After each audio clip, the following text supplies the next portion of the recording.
Good morning बच्चों। आज हम आपको टॉपिक लेके आए हैं बच्चों NCF 2005 यानी NCF 2005। अब बच्चों ये NCF है क्या, अब आप इसके बारे में पढ़िए। NCF 2005 यानी इसका पूरा नाम है हमारा नेशनल करिकुलम फ्रेमवर्क। देखिए इसको, इसकी फुल फॉर्म है बच्चों नेशनल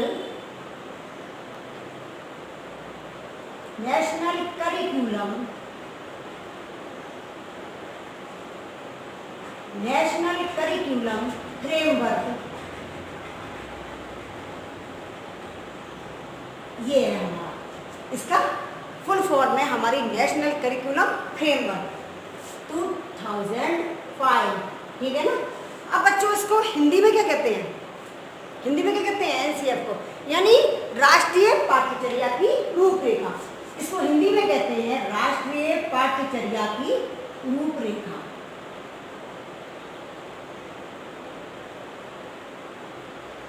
राष्ट्रीय पाठ्यचर्या की रूपरेखा ये है इसका। ठीक है, ये हो गया हमारा NCF 2005। तो इसको हिंदी में कहते हैं हम राष्ट्रीय पाठ्यचर्या की रूपरेखा। अब बच्चों अब प्रश्न ये उठता है कि ये NCF 2005 क्यों लाया गया, इसकी क्या जरूरत हुई, इसके लिए किसने कहा कि, और तो ये जो है हमारा राष्ट्रीय पाठ्यचर्या की रूपरेखा, और इसके अध्यक्ष कौन थे NCF 2005 के, इसके अध्यक्ष कौन थे, इसके अध्यक्ष थे बच्चों प्रोफेसर यशपाल। आप ये जो मैं इम्पोर्टेंट बातें बता रही हूँ ये आप नोट करते जाइएगा। और बच्चों ये NCF 2005 जो है ये आपका टॉपिक मोस्ट इम्पोर्टेंट है, इसको आप ध्यान से सुन लें और नोट्स बना लें। तो इसके प्रोफेसर यशपाल,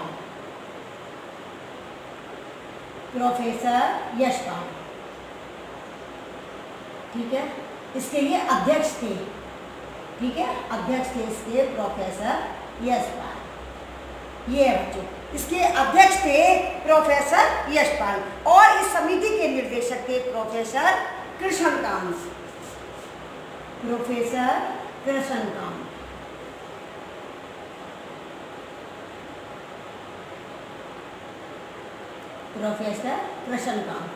यानी इस समिति के अध्यक्ष, ये तो हमारे अध्यक्ष थे प्रोफेसर यशपाल, और इस समिति के निर्देशक थे हमारे समिति के निर्देशक, यानी जो समिति है जो NCF 2000 समिति के निर्देशक थे हमारे प्रोफेसर कृष्णकांत। ठीक है, ये हमारा समिति के निर्देशक थे हमारे प्रोफेसर कृष्णकांत। NCF 2005 की उत्पत्ति कैसे हुई, तो ये क्या बच्चों, जो रवीन्द्रनाथ जी टैगोर थे, रवीन्द्रनाथ जी के जो निबंध था, रवीन्द्रनाथ जी के टैगोर का निबंध था बच्चों से सभ्यता और प्रकृति, ये था सभ्यता और प्रकृति, सभ्यता और प्रगति, यानी ये किसका निबंध था, रवीन्द्रनाथ जी टैगोर। ये था हमारा रवीन्द्रनाथ जी टैगोर।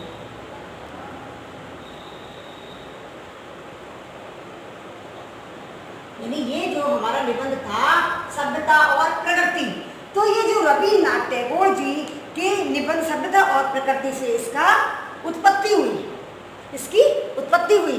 यानी रवीन्द्रनाथ जी के निबंध क्या सभ्यता और प्रकृति से जो है इसकी उत्पत्ति हुई, किसकी, NCF 2005 की। और इसमें इस रूपरेखा के तहत सभी भाषाओं में 8वीं अनुसूची में इसका अनुवाद किया गया। 8वीं अनुसूची, यानी 8वीं अनुसूची में हमारी कितनी भाषाएं होती हैं, 22 भाषाएं।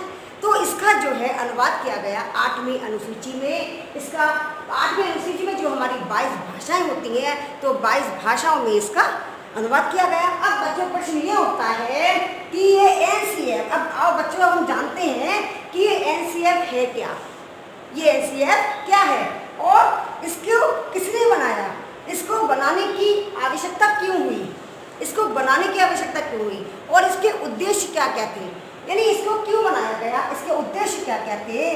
तो जो हमारा ये NCF 2005 है, तो ये सभी विश्वविद्यालयों के लिए आवश्यक हो गया जब इसकी उत्पत्ति हुई। तो इसकी उत्पत्ति रवीन्द्रनाथ जी के टैगोर की जो निबंध था, हमारा निबंध क्या था, हमारा सभ्यता और प्रकृति, इसी से इसका निर्माण हुआ, है ना, इसी से इसका निर्माण हुआ।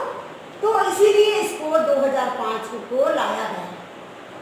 इसमें क्या क्या बातें बताई गई बच्चों कि इसमें जो था, इसके जो क्या क्या उद्देश्य थे, तो ये जो हमारा है ये सभी विश्वविद्यालयों के लिए आवश्यक बन गया कि भाई इसका निर्माण होना चाहिए।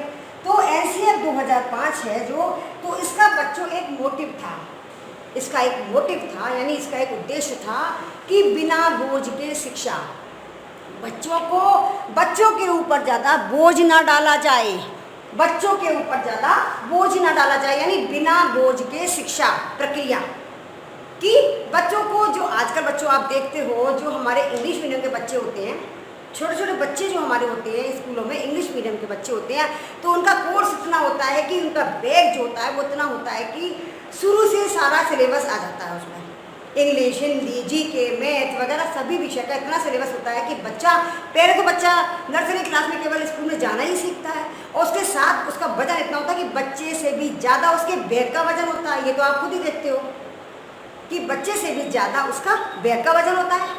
तो यहाँ यही बताया गया है कि बिना बोझ के शिक्षा प्रक्रिया को अपनाया गया है, कि इस प्रणाली को अपनाया गया है कि बच्चों को बिना बोझ के, यानी बच्चे को जो आवश्यकता की चीज़ें हैं, उसकी पढ़ाई में जो आवश्यकता की चीज़ें हैं उनको डाला जाए और जो अनावश्यक चीज़ें हैं उनको हटा दिया जाए। तो इसका यही मतलब है कि बिना बोझ की शिक्षा, यानी जो आवश्यक चीज़ें हैं उनको रखा जाए केवल और अनावश्यक चीज़ों को हटा दिया जाए और बच्चों के सीखने पर जोर दिया जाए कि जिससे बच्चा सीखे, अधिक से अधिक बच्चा सीखे, उसको ओरल पढ़ाई कराई जाए जिससे बच्चे को कुछ सीखने को मिले। और ये वजन जो है बच्चे का जो बिना बोझ के है, यानी जो वजन है बच्चों का कि बच्चों से भी ज़्यादा बच्चों के बैग का वजन होता है, उसको हटाया जाए, ठीक है ना। तो इसमें ये बताया गया है कि बिना बोझ के शिक्षा प्रक्रिया को यहाँ पर अपनाया गया है और जिसे कि इसके अंतर्गत बच्चों शिक्षा बिना बोझ के की प्रक्रिया, जो बिना बोझ के प्रक्रिया की जो शिक्षा है, इसके अंतर्गत पाठ्यक्रम में बढ़ते हुए बोझ को देखते हुए इस पाठ्यचर्या की समीक्षा की गई। इसी पाठ्यचर्या की समीक्षा की गई कि और राष्ट्रीय पाठ्यचर्या की रूपरेखा 2005 को तैयार किया गया कि ये एनसीएफ 2005 को तैयार किया गया। तो इसका मोटिव यही था कि बिना बोझ के बच्चों को शिक्षा दी जाए, बिना बोझ के बच्चों को सिखाने पर बल दिया जाए। तो इसको 2005 को तैयार किया गया, जिसे केंद्रीय सलाहकार बोर्ड द्वारा स्वीकार कर लिया गया, जिसे केंद्रीय सलाहकार बोर्ड द्वारा स्वीकार कर लिया गया कि हाँ ये चीज़ सही रहेगी। फिर संशोधित राष्ट्रीय पाठ्यचर्या दस्तावेज का प्रारंभ रवीन्द्रनाथ टैगोर का निबंध जो था हमारा सभ्यता और प्रकृति, इससे जो है इसकी उत्पत्ति हुई और जिसमें उदार और सृजनात्मकता को बचपन की कुंजी बताया गया है। यानी इस निबंध के तहत अब इस सभ्यता और प्रकृति के जो निबंध है रवीन्द्रनाथ जी टैगोर का, इसमें यह बताया गया है कि इसमें उदार और सृजनात्मकता को बचपन की कुंजी बताया गया है इसको। तो इसमें क्या कहा गया है, एनसीएफ 2005 का अनुवाद जो है संविधान की हमारी 8वीं अनुसूची है, यानी 8वीं अनुसूची में जो हमारी 22 भाषाएं हैं, तो 22 भाषाओं में जो है इसका अनुवाद किया गया है, इसको आगे बढ़ाया गया और ये विद्यालय शिक्षा का अब तक का नया राष्ट्रीय दस्तावेज है। यानी ये इसका नया नियम है कि मानव संसाधन मंत्रालय की पहल पूरे पर प्रोफेसर यशपाल की अध्यक्षता में, प्रोफेसर यशपाल जो मैंने अभी आपको बताया है कि इसके जो अध्यक्ष थे प्रोफेसर यशपाल, तो प्रोफेसर यशपाल की अध्यक्षता में देश के चुने गए विशेषज्ञों और विद्वानों ने शिक्षक को नई राष्ट्रीय चुनौतियों के रूप में देखा था। इस शिक्षा को जो हमारे विद्वान थे यानी प्रोफेसर यशपाल की जो अध्यक्षता में जो मीटिंग हुई थी उसमें क्या है, प्रोफेसर अनेक प्रकार के प्रोफेसर और विद्वानों ने, विशेषज्ञों और विद्वानों ने शिक्षा को नई राष्ट्रीय चुनौतियों के रूप में देखा था। और फिर एनसीएफ 2005 यानी जो हमारी ये एनसीएफ 2005 है, इसमें भारतीय शिक्षा के विकास में योगदान देने वाले निम्न बिंदुओं को भी समाहित किया गया कि इसमें कौन कौन से बिंदुओं को लाया जाए, कि जो हमारी ये जो शिक्षा है एनसीएफ 2005, इसमें किन किन बिंदुओं को समाहित किया जाए। अब बच्चों हम आगे देखते हैं कि इसमें कौन कौन से बिंदुओं को समाहित किया जाए। इसको उसमें लाया जाए।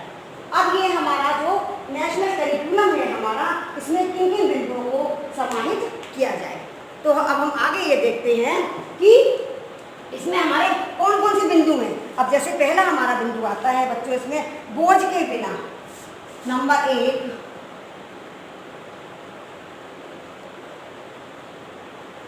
बोझ के बिना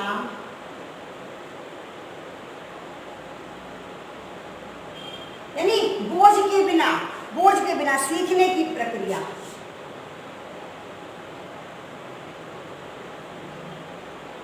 सीखने की प्रक्रिया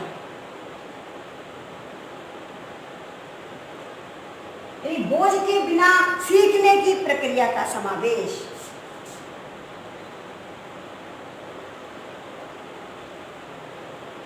बोझ के बिना क्या, जैसे कि हमारा inclusion of process,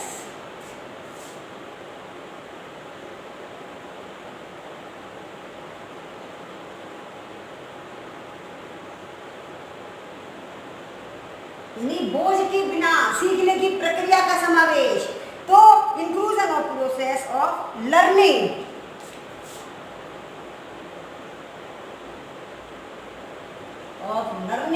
without burden, learning without burden.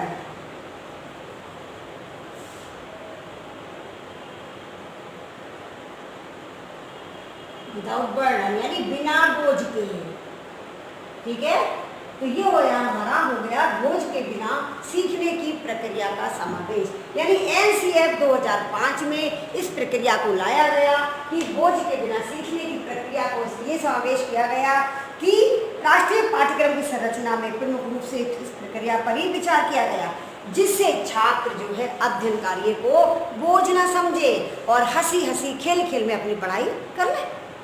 छात्र जो है वो अध्ययन कार्य को बोझ न समझे, छात्र अध्ययन प्रक्रिया के प्रति उदासीन ना हो, यानी उनको ऐसा ना लगे कि हम इतना बोझ ले लेके स्कूल में जा रहे हैं और इतनी परेशानी होती है। तो छात्र जो है वो बोझ के बिना सीखने की प्रक्रिया का ऊपर इसलिए बल दिया गया कि जिससे छात्र इसके प्रति यानी बोझ को देखते हुए इसके लिए पाठ्यक्रम में छात्र अध्ययन प्रक्रिया के प्रति उदासीन ना होकर अपनी अध्ययन कार्य में अपनी रुचि प्रदर्शित करें, ठीक है ना। यानी अध्ययन कार्य में अपनी रुचि प्रदर्शित करें, वो खेल खेल में पढ़ लें, खेल खेल में अपनी पढ़ाई कर लें और बिना बोझ के। तो इसके लिए पाठ्यक्रम में प्रत्येक स्तर को ध्यान में रखा गया। प्रत्येक स्तर को जैसे पूर्व प्राथमिक, प्राथमिक, उच्च माध्यमिक, उच्च प्राथमिक, माध्यमिक स्तर को ध्यान में रखकर समस्त पाठ्यक्रम संबंधी क्रियाओं पर बल दिया गया कि किस तरह के पाठ्यक्रम को कहाँ पर प्रयोग किया जाए, निर्धारित किया गया, जिससे कि छात्र जो है इस पाठ्यक्रम को बोझ ना समझे, यानी बर्डन ना समझे कि हमारे ऊपर बहुत बड़ा बर्डन आ गया है, हम कैसे पढ़ाई करें। तो बिना बर्डन के ही छात्र जो है आराम से पढ़ाई कर सके। तो ये हमारा हो गया पहला पॉइंट। अब हमारा अगला पॉइंट आता है बच्चों भाषाई शिक्षा का समावेश। नंबर 2 आता है हमारा भाषाई शिक्षा का समावेश।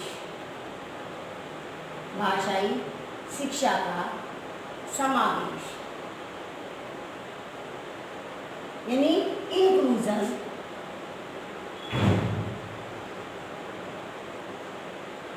inclusion of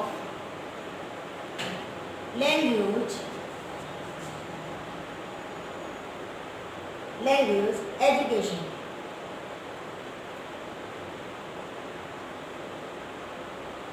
यानी inclusion of language education यानी भाषाई शिक्षा की दृष्टि से पाठ्यक्रम को समन्वित स्वरूप प्रदान किया गया।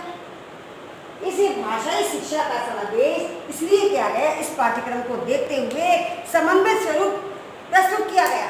यानी मातृभाषा हमारी क्या है? हिंदी। यानी बच्चे को मातृभाषा में अध्ययन कराना चाहिए। तो मातृभाषा है, राष्ट्रीय भाषा है और विदेशी भाषाओं को उनकी आवश्यकता के अनुसार महत्व प्रदान किया गया। अब बच्चे की मातृभाषा क्या? बच्चा जो भाषा अपनी माँ से सीखता है सबसे पहले वो उसकी मातृभाषा होती है। जो बच्चे ने अपनी माँ से जो भाषा सीखी है वो उसकी क्या है, मातृभाषा। तो अपनी तो बच्चे को जो है उसकी मातृभाषा में ही पढ़ाई कराना चाहिए। जैसे ये इंग्लिश मीडियम के बच्चे हैं, तो यदि बच्चा स्कूल में आ रहा है, उसको डायरेक्ट हम इंग्लिश में पढ़ाना शुरू करते हैं तो बच्चा क्या सीख पाएगा। तो बच्चे को क्या 1-2 साल तक उसकी मातृभाषा में ही पढ़ाना चाहिए। जैसे हमारे यहाँ की मातृभाषा हिंदी है तो हम हिंदी में बच्चों को अध्ययन कराएं, यानी उसको हम शिक्षण जो है हिंदी में दें। जो बच्चा जहाँ का होगा तेलुगु का तो वो तेलुगु भाषा में कराएंगे, और यदि अरब का है बच्चा तो वो अरबी भाषा में होगा। तो ये अलग अलग जो भाषा है उसी जिस बच्चे की जो भाषा है उसकी मातृभाषा जो है, तो बच्चे को जो है उसकी मातृभाषा में ही अध्यापन कराना चाहिए, जिससे बच्चा 1-2 साल तक जब वो अपनी मातृभाषा सीखेगा तो बच्चा क्या, बच्चे को अरुचि नहीं होगी, यानी रुचिपूर्ण वो वहाँ पर अध्ययन करेगा। तो बच्चे को क्या है कि बच्चे को ये उसके अनुसार ही, यानी विदेशी भाषा, राष्ट्रीय भाषा, मातृभाषा, इन सभी की आवश्यकता के अनुसार ही उनको उसको प्रदान किया गया है इसका महत्व। पूर्व प्राथमिक स्तर पर अनुदेशन की भाषा को मातृभाषा के ही रूप में स्वीकार किया गया। जो इसके अनुदेशन की जो भाषा है इसको क्या है बच्चों, मातृभाषा में ही स्वीकार किया गया है कि अर्थात पूर्व प्राथमिक स्तर पर छात्रों को मातृभाषा में ही शिक्षित होना चाहिए। बच्चे को जो है उसकी मातृभाषा में ही उसको शिक्षित कराना चाहिए, उसको अध्यापन कराना चाहिए, जिससे कि ये शिक्षा अवधि 2 वर्ष तक चलती रहनी चाहिए।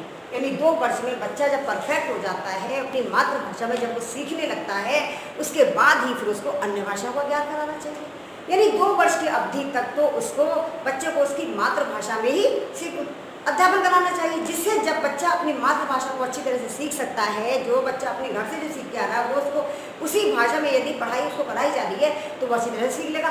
फिर 2 वर्ष के बाद यानी जब वो अपनी मातृभाषा में परफेक्ट हो जाएगा तो उसके बाद फिर अन्य भाषाओं का ज्ञान कराना चाहिए। जैसे हमारी है इंग्लिश है, आगे की जो भी कुछ भाषाएं। अब डायरेक्ट यदि बच्चा स्कूल अपने घर से विद्यालय आता है, हम डायरेक्ट उसको इंग्लिश में पढ़ाना शुरू करते हैं तो क्या बच्चा वो समझ पाएगा? पहले तो उसकी मातृभाषा में उसको अध्ययन कराना चाहिए, उसके बाद में उसको अन्य भाषाओं का ज्ञान कराना चाहिए। जब बच्चा थोड़ा समझ जाता है तो उसके बाद वो अन्य भाषाओं का भी ज्ञान प्राप्त करने लगता है। फिर तो इसकी आवश्यकता के अनुसार ही उसको अन्य भाषाओं का अध्यापन कराने का प्रावधान है। ये हमारा हो गया सेकंड पॉइंट, भाषाई शिक्षा का समावेश। अब हमारा तीसरा आता है अनुदेशन का महत्व। आप ये पॉइंट लिखते जाइएगा, अनुदेशन का महत्व। इसलिए मैंने आपको आज ये इम्पोर्टेंट टॉपिक लिया है NCF 2005, जो इम्पोर्टेंट टॉपिक है आपको, इसलिए मैं आपको ये समझा रही हूँ अनुदेशन का महत्व। अब इसमें क्या है, अनुदेशन का माध्यम, ये आप पॉइंट भी नोट करते जाइएगा। अनुदेशन का माध्यम यानी मीडियम ऑफ इंस्ट्रक्शन।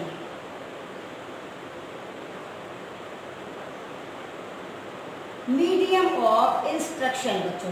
अब ये क्या हमारा तीसरा पॉइंट आता है, भाषाई शिक्षा की दृष्टि से पाठ्यक्रम में समन्वय। अब इसमें आता है हमारा अनुदेशन का माध्यम जो है भारतीय पाठ्यक्रम में भी एक विवाद का विषय रहा है।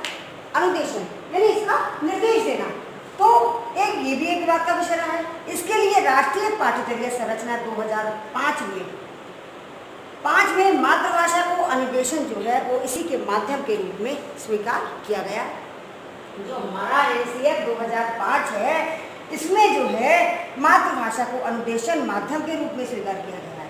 विद्यालय में प्रवेश के 2 वर्ष तक, विद्यालय में प्रवेश के यानी जब बच्चा विद्यालय में प्रवेश लेता है तो विद्यालय में प्रवेश के 2 वर्ष तक बच्चे को उसकी मातृभाषा में ही शिक्षा देनी चाहिए, मातृभाषा ही होनी चाहिए, जिससे कि छात्र को प्रारंभ में अध्ययन के प्रति रुचित ना हो, अध्ययन के प्रति जो है उसको अरुचि ना हो, अरुचि पैदा ना हो, और दूसरी ओर और सदैव के लिए उसके मन में कुंठा की भावना उत्पन्न ना हो जाए।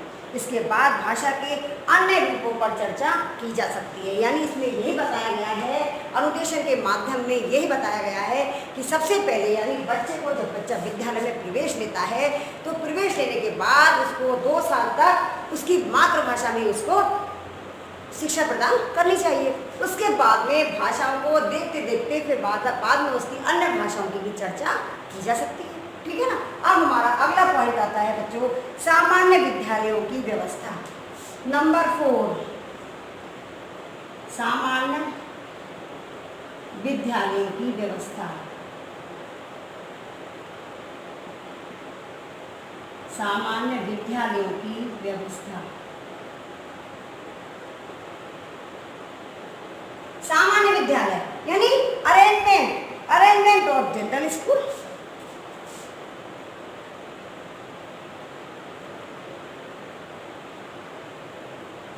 अरेंजमेंट ऑफ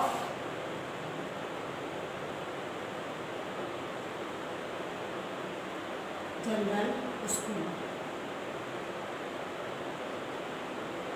यानी अरेंजमेंट ऑफ जनरल स्कूल की सामान्य विद्यालय यानी इस राष्ट्रीय पाठ्यक्रम को, जो राष्ट्रीय पाठ्यक्रम है हमारा एनसीएफ 2005, इस राष्ट्रीय पाठ्यक्रम को क्रियान्वित करने के लिए सामान्य विद्यालयों की व्यवस्था करनी चाहिए, जिसमें कि एक नियम हो, व्यवस्था हो, हर तरह की उसमें सुविधा हो, यानी नियम है, व्यवस्था है, एक रूप है, ये सभी चीज़ों के आधार पर होना चाहिए, जिसमें किसी बच्चे को किसी प्रकार की कोई असुविधा ना हो, ठीक है ना, जिससे बच्चे जो है वो आराम से पढ़ाई अपनी कर सके, किसी प्रकार की कोई असुविधा ना हो।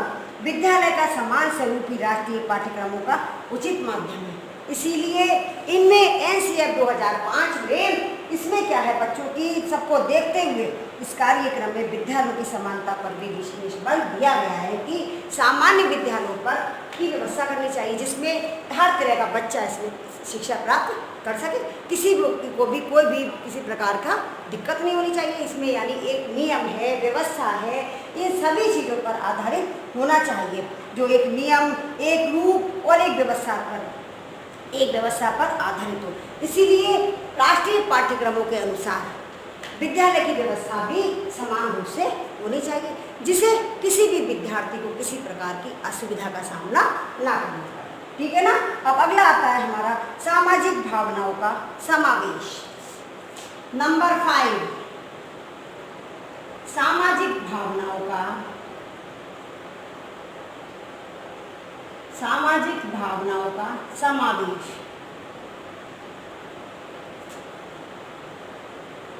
सामाजिक भावनाओं का समावेश, इसमें क्या आता है बच्चों हमारा, यानी इंक्लूजन ऑफ सोशल स्पिरिट्स, ये हो गया